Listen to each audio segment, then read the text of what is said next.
Cette vidéo date du 18 juin 2017, je pense que c'est la vidéo parfaite à voir juste après celle sur l'épisode 5 de Dragon Ball Super. C'était un sujet que je voulais faire depuis 2015 et j'ai été très heureux d'obtenir un si bon accueil à l'époque. Dans la version précédente, il y avait une pub à la fin pour la vente d'un DVD Boxmakers, mais ça n'existe plus donc on s'en fout, je l'ai enlevé. Bon visionnage, à bientôt pour des vidéos neuves cette semaine. Bye bye.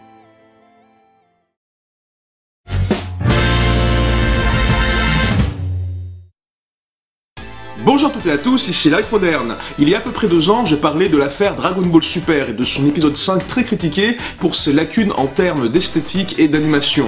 En d'autres mots, la vache, c'est moche! Mais comme je l'expliquais, ce n'est malheureusement pas un cas isolé. Il y a plusieurs soucis qui ont mené à ce résultat et qui concernent l'ensemble de l'industrie de l'animation japonaise. 1. Trop d'animés produits par année, à peu près entre 30 et 50 par trimestre. 2. Des animateurs freelance peu payés qui sont obligés de bosser sur plusieurs séries à la fois pour survivre, ce qui mène à 3. Des emplois du temps méga surchargés où des fois un épisode est fini à peine la veille de sa diffusion télé. Et enfin 4. Un milieu de travail difficile qui rend compliqué la formation de nouveaux talents. Avec tous ces ingrédients, on a le cocktail parfait pour foirer en beauté, ou devrais-je dire en mocheté, la diffusion d'un animé à la télévision. Mais heureusement, il y a les éditions Blu-ray et DVD pour pallier à ce problème.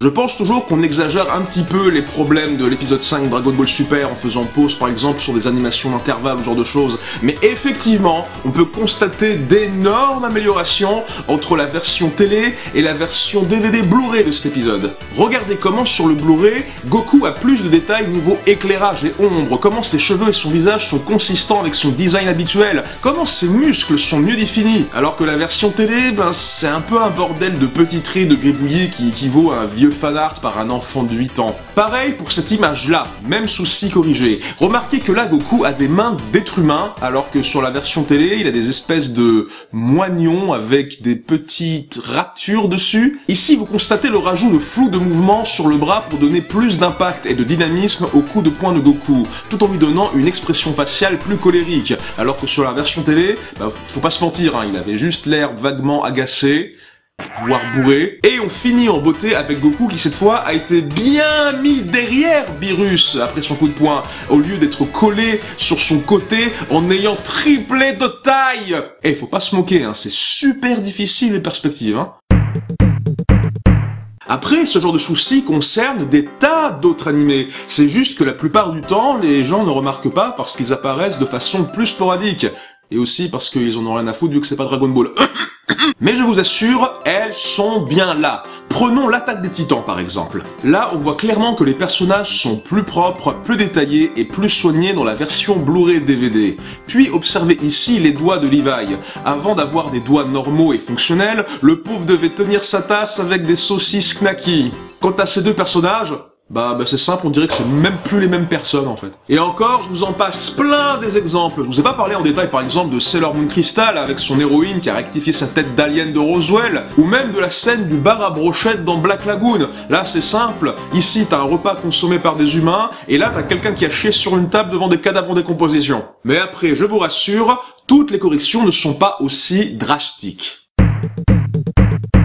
Des fois, il s'agit juste de rectifier de minuscules détails qui, certes, témoignent d'un perfectionnisme de la part des animateurs qui est très louable, mais qui, autrement, sont quasi invisibles à l'œil nu. Par exemple, là, vous pouvez me dire la différence entre la version télé et vidéo de Love Live saison 2 ? Observez. Qu'est-ce qui ne va pas ? Eh oui! Dans la version télé, le siège déborde légèrement sur la table, mais pas dans le DVD. Oui, je sais ce que vous pensez, mais j'ai encore mieux. Qu'est-ce qui ne va pas quand on compare ces deux versions de l'animé Yuka? Question à 1 million, attention. Alors? Vous avez trouvé? Eh oui! Ici, la main a tracé des lignes rouges, alors que le capuchon rouge du stylo 4 couleurs n'est pas rabaissé, alors que dans la version Blu-ray DVD, on l'a remplacé par un capuchon vert. Ouh! On l'a échappé belle, les amis, c'était moins une. Je veux dire, imaginez tous les no-life qui auraient gueulé sur les forums, sinon. Wow! On est à 2 doigts de l'Armageddon. Les studios d'animation Shaft, aucun rapport, ont développé avec le temps et sous l'impulsion de son réalisateur vedette Akiyuki Shimbo, une technique qui permet d'avoir des animés assez flatteurs pour le regard, tout en ménageant effort et budget. Il s'agit d'inonder l'image d'effets colorés abstraits et de subterfuges visuels à l'apparence artistique. Je veux dire, regardez, c'est quoi tous ces halos lumineux? Est-ce que je suis dans un film de J.J. Abrams ou il se passe quoi là? Mais bien qu'il fasse déjà des caisses dans les versions télé, il rajoute bien la sauce dans la version DVD. Prenons la rencontre avec Mami dans l'animé Madoka Magica. On découvre là son appartement, sobre, dépouillé, vide, sans vie ni fantaisie. Peut-être que c'est pour mieux signifier la misère qu'est la vie de chasseuse de sorcières, où le combat est permanent et n'autorise à aucun moment une vie normale pour une jeune fille. Ce qui l'obligerait donc à... Ah bah non, dans le DVD, elle a un appart de bourgeoise avec plein de décorations pop et des peluches et des fanfreluches tout partout. Mais j'ai rien dit alors. Ouais, bon bah c'est ma faute hein, en même temps, je veux dire. Ça m'apprendra à essayer de croire qu'un dessin animé puisse passer un message à travers sa mise en scène de façon subtile. Je me sens trahi.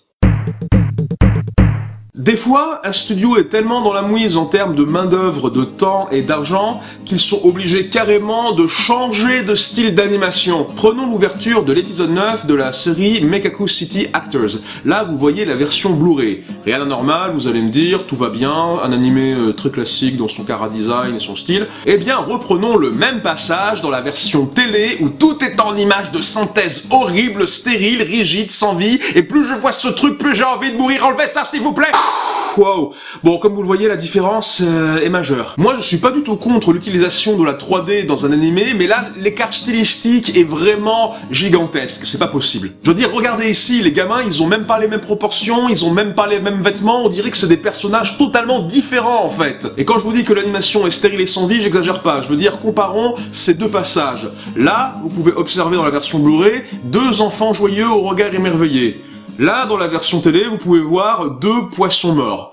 Deux putains de poissons morts qui regardent dans le vide. Déjà que ça doit bien exploser le fondement d'être obligé de refaire 2 minutes d'un épisode, imagine ce que ça doit être de refaire un épisode entier.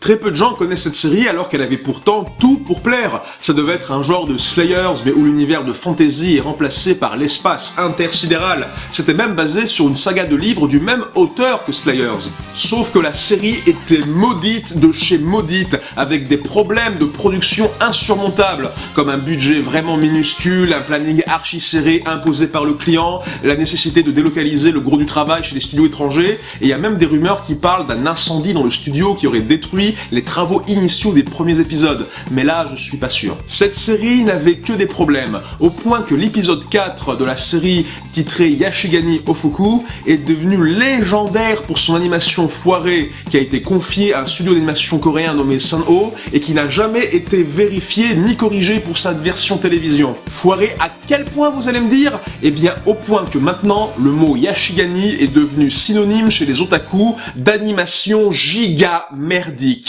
Oui mes amis, c'est un monument dédié à la violence psychologique qui se profile devant nous. Alors faut savoir qu'un générique de début, un opening d'animé comme on dit, c'est censé être la partie la plus hype de la série, ça te donne envie de voir jusqu'au bout, donc faut vraiment qu'il y ait plein de bonnes idées visuelles, de bonnes trouvailles, et bordel de merde, mais qu'est-ce que c'est que ça? Vous voyez ce que c'est que ça? C'est un mot d'excuse de la part des gens du studio qui ont fait cet animé pour dire « Désolé, on n'a pas d'animation par ici. Voici nos deux personnages qui font des courbettes en gage de bonne foi et d'excuses. On est trop nuls, désolé. » C'est extrêmement triste. Ça fait 3 secondes que ça commence et déjà, ils n'ont rien à nous offrir. Nous allons être dans un festival de douleur. C'est vrai que quand même, hein, dans le côté gauche, c'est vachement moins intéressant visuellement que le côté droit. Hein. Ça, c'est... Y a pas photo, il se passe beaucoup plus de trucs, et c'est pas possible, regardez, il recommence en construction. En construction, tu veux pas mettre aussi work in progress, tu veux pas juste mettre une photo de toi qui fait un dogeza aussi, non mais c'est pas possible ça. Ah ouais quand même, y a pas photo entre le niveau de détail et de soin version télé et version vidéo hein. Après les gens osent se plaindre de Dragon Ball Super. Là regardez, y a même pas d'animation, ils se contentent juste de faire des fondus enchaînés entre 2 images clés au lieu de mettre des images intermédiaires. On peut même plus qualifier ça d'animation, je sais même pas si c'est légal de faire ça, même au Japon. Et puis là, c'est simple, ils ont décidé de s'en foutre, on fait même plus de fondu enchaîné, on fait juste des images fixes qui se suivent les uns après les autres sans rien. Fantastique. J'ai vu des gifs animés sur des pages web Lycos de 1997 qui étaient mieux animés que ça. Bon là je saute direct vers la fin parce qu'on n'a pas que ça à foutre, mais admirez ce moment. Vous voyez ce visage? Ce visage ne peut pas être dessiné par un être humain consentant. Les Coréens qui ont fait ça étaient forcément pris en otage. Je refuse de croire que je vis dans une planète où des responsables haut placés se sont dit « Tu vois cette gueule? Tu vois cette gueule? Ça passera bien à la télé. J'autorise !»